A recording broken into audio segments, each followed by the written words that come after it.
Thank you, Mr. President. I want to thank Senator Frentz for bringing the underlying amendment. I have a lot of nursing homes and assisted living facilities in my district, particularly in very rural communities where there aren't that many people. And so they face very unique challenges. And I talk to these administrators, I visit the sites, I do tours, I talk to the residents on a regular basis because they're a significant part of my constituency. I have an aging population in my district in northern Minnesota, and our assisted living and nursing homes matter a lot. People want to retire in dignity in their hometowns. They want to live where their families live.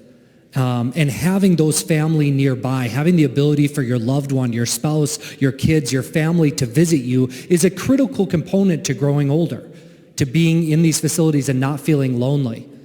And if we move forward with staffing mandates that don't work for our rural nursing home and assisted living facilities, I worry about the challenges that will face many of the nursing home and assisted living facilities in my district that will require those facilities to close and those seniors to move further and further away from their home communities.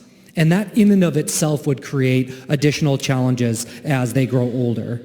And we know that these nursing facilities in these rural communities face additional unique challenges. Some of my communities with nursing homes have 1,000 people, 500 people in the entire town. It's not that these facilities don't want more staff. I mean, I talk to the administrators all of the time, and they are begging for people to come work at these facilities. They're begging for more staff to help support them so that they can open up more beds, so that they can expand their ability to allow seniors to retire in dignity in their facilities. But that's just not an easy option for these facilities when there's only so much workforce available in their communities. I also think there's an additional challenge when it comes to the regulatory burden of the hardship waiver that is in the underlying bill. Certainly, I understand there would be that option, but talking to these administrators and staff in these nursing homes, they are already stretched so thin that adding additional requirements, additional regulatory burdens on them just takes them further away from being at the bedside with these seniors and away from actually doing the care that they need to be doing, and instead filling out waivers that frankly we have just pushed down on them because we know that they need a waiver in the first place.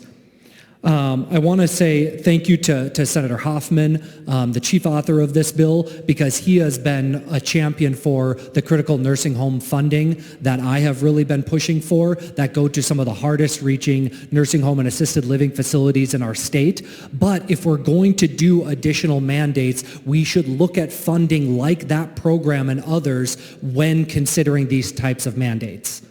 That would be my hope, is that as we consider these in the future, we would look at additional funding for critical access nursing home funding. We'd look at additional funding for our nursing homes so that they can find ways to incentivize staff and bring on more of that workforce that's needed.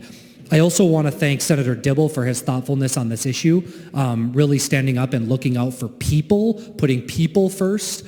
He immediately got to work when some of us in the caucus came to him with concerns, particularly from Greater Minnesota, about ideas that we could work on together that would help us reach these goals, but also address some of the concerns. For example, less burdensome waivers, workforce incentives, longer phase-in of these mandates, figuring out reduced penalties so that nursing homes aren't forced to reduce staff or close because of those burdens, and some flexibility based on acuity. These are the types of in-depth conversations and nuance that comes with these challenging issues, and my hope is if this amendment passes that we can continue working with Senator Dibble, Senator Hoffman, and those of us that care deeply about this amendment so that we can find a workable solution. And with that, Mr. President, I encourage a green vote. Thank you.